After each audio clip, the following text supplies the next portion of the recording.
Ya. Baik, Assalamualaikum warahmatullahi wabarakatuh. Dan sekalian ya kita lanjutkan sesi yang terakhir ya untuk mata kuliah di pertemuan yang ketiga ini.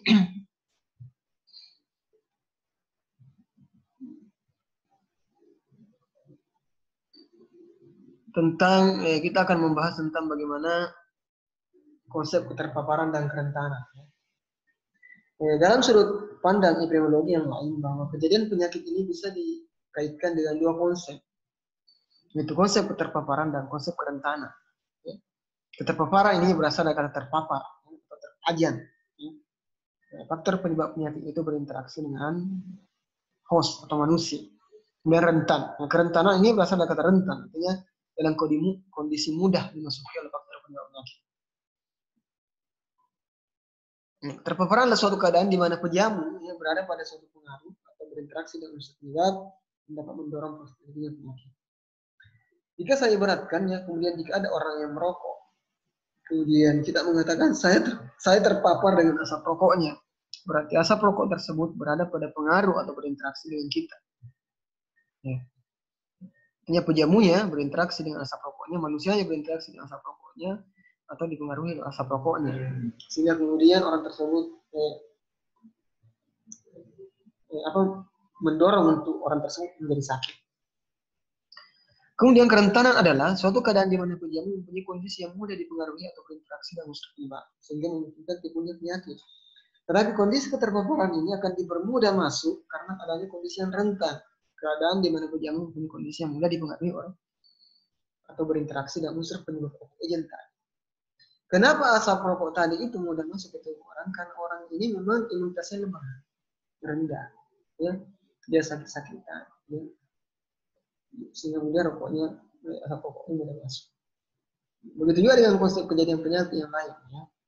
Kita tahu misalnya coronavirus ini, yang kemudian yang banyak terjadi sekarang, kita tahu bahwa kita bisa sakit ketika kita terpapar dengan virusnya. Maka dari itu supaya kita tidak terpapar, kita menggunakan masker, rajin mencuci tangan, kemudian menggunakan hand sanitizer, menjaga jarak. Ya. Tapi ternyata tidak cukup dengan itu. Ya, karena kerentanan juga bisa berpengaruh lainnya. Ya. Jika kondisi tubuh kita memungkinkan virusnya masuk, yang memudahkan masuk, maka kita akan sakit. Kan tapi walaupun ada virusnya, walaupun kita terpapar, kan tapi karena kondisi tubuh kita bagus, maka kita juga tidak bisa sakit. Nah, ini yang coba kita ingin jelaskan ayat sekali. Ya, karena terjadinya penyakit, menurut konsep ini dapat dikatakan sebagai hasil interaksi antara pejamu dengan faktor agent. Berinteraksinya antara host tadi dalam segi epidemiologi dengan agent atau penyebab penyakit. Ya. Faktor agent ini melakukan pemaparan terhadap pejamu. Agent ini memapari pejamu, memapari orangnya, dan faktor pejamu ini, orang ini menjadi bekas sakit, menjadi mudah sakit, tergantung dari kerentanannya.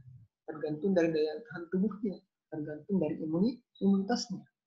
Apakah dia rentan atau tidak? Makanya kerentanan ini harus diturunkan sekali, supaya kita tidak sakit. Nah, perubahan status sehat ke status sakit berkaitan dengan hasil keterpaparan. Ya, hasil keterpaparan yang dilakukan oleh agen. Agen ini yang mengapari. Apa agennya? Asap rokok tadi agen. Kemudian virus ini agen. Ya. Dan kerentanan tubuh manusia dalam menghadapi keterpaparan. Ibaratnya daya tahan tubuh ini perisai. Dia bisa melindungi kita dari keterpaparan terpenyakit. Dan secara khusus bisa dilihat pada gambar ini tentang bagaimana hubungan interaksi antara kerentanan pejamu dengan pemaparan agen. Ya. Ini adalah hubungan antara penyabu dan agen. Pejamu ini adalah hostnya. Ya. Kemudian agennya yang memapari faktor penyebab yang memapari pejamu atau host. Ya. Pejamu berhubungan dengan kerentanannya, imunitas tubuhnya, kemudian keterpaparan oleh agen. Agen yang kemudian membuat pajanan, membuat paparan. Ya. Ini kita bisa bandingkan kapan kondisi orang bisa mengalami sakit. Ya. Kita melihat kondisi yang pertama. Ya. Ya.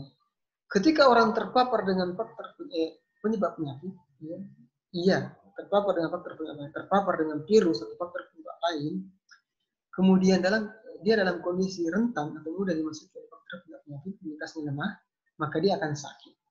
Ini yang merah ya, ketemu dua-duanya. Tetapi kondisinya berbeda ketika orang ini dia dalam kondisi rentan, daya tahan tubuhnya lemah, tapi tidak terpapar dengan faktor penyakit. Tidak ada agen yang masuk, tapi dia imunitasnya lemah, juga tetap sehat. Karena apa yang menyebabkan penyakit? Kalau tidak ada virus, kalau tidak ada bakteri, kalau tidak ada asap rokok. Ya. Atau kondisi yang lain. Ya. Orang ini tidak rentan, artinya imunitasnya bagus. Mungkin dia rajin berolahraga, makan makanan yang bergizi. Ya. Kemudian, tetapi dia terpapar dengan faktor penyakit. Ada virus yang mengitarinya, ada virus yang masuk ke tangannya. Ya. Tetapi dia tetap sehat. Kenapa? Karena tidak bisa masuk. Itu tadi, perisainya bagus, imunitas tubuhnya bagus. Ya, tahan tubuhnya bagus. Kemudian dia tidak sakit. Ya. Kemudian kondisi yang terakhir adalah ya, dia tidak rentan, ya, imunitas tubuhnya memang bagus. Kemudian dia juga tidak terpapar dengan faktor. Makanya kondisi yang paling ideal sebenarnya inilah kondisi yang ujung. Dia tidak ya, rentan, kemudian dia tidak terpapar dengan faktor. Walaupun kondisi yang ketiga ini juga bisa sehat, kan, tetapi juga punya peluang menuju ke sakit ketika daya tahan tubuhnya ini berubah. Begitu juga dengan ini, ya. Ketika suatu saat dia terpapar, ya, walaupun dia tidak rentan, maka lama-lama dia akan juga sakit. Nah. Maka dari konsep ini ada sekalian bisa dirumuskan sebuah model pencegahan bahwa untuk menderita sakit itu seseorang harus mengalami terpaparan dengan agen tadi ya, dengan faktor penyakit dan rentan atau pekat terhadap terpaparan tersebut. Konsep ini memberikan gambaran bahwa untuk mencegah penyakit dapat dilakukan dengan dua cara. Yang pertama menghindari keterpaparan, desinfektan, ya, tadi, ya. Desinfeksi, cuci tangan, TPS dalam kondisi pandemi saat ini yang normal, menjaga jarak, menggunakan masker, itu menghindari keterpaparan. Ya. Kemudian menurunkan kerentanan imunisasi. Kalau vaksin corona kan belum ada. Bagaimana cara menurunkan kerentanan? Rajin berolahraga, jangan berolahraga di kerumunan. Ya, berolahraga mandiri lah di rumah, sendiri, jaga jarak. Rajin mengkonsumsi makanan-makanan yang bergizi, secara yang seimbang, supaya imunitasnya bagus. Ya, walaupun vaksin belum ada. Kemudian ya, itu mungkin yang bisa kami sampaikan sekalian pada pertemuan yang singkat ini. Ya, mohon maaf atas kekurangan, mudah-mudahan apa yang saya sampaikan ya yang bermanfaat bagi Anda. Ya. Saya ingin mengutip sebuah kata-kata bijaksana, ya, bahwa berilmu tanpa bijaksana bagaikan setumpuk buku di atas gunung keldai. Artinya apa? Orang berilmu itu ya tidak boleh kelihatan sombong dengan ilmunya. Ya. Kalau keledai, sebuah keledai itu kan punggungnya tidak apa ya, tidak datar. Ketika kita menyimpan buku, maka bukunya akan jatuh. Ya, seperti itulah gambar sederhana ketika orang berilmu namun tidak bijaksana. Dia sombong, ya, dia nampak kelamaan, dia akan kemudian apa? Ya, tidak bisa mempertanggungjawabkan ilmu. Ya, akan tumpah, ya, tidak bermanfaat bagi orang lain. Tapi orang berilmu itu semestinya dia menggunakan filosofi, ya, apa? Semakin berbagi semakin banyak, semakin berkeilmu. Oke, itu yang bisa kami sampaikan. Assalamualaikum warahmatullahi wabarakatuh. Salam sejahtera buat semua dan salam sehat.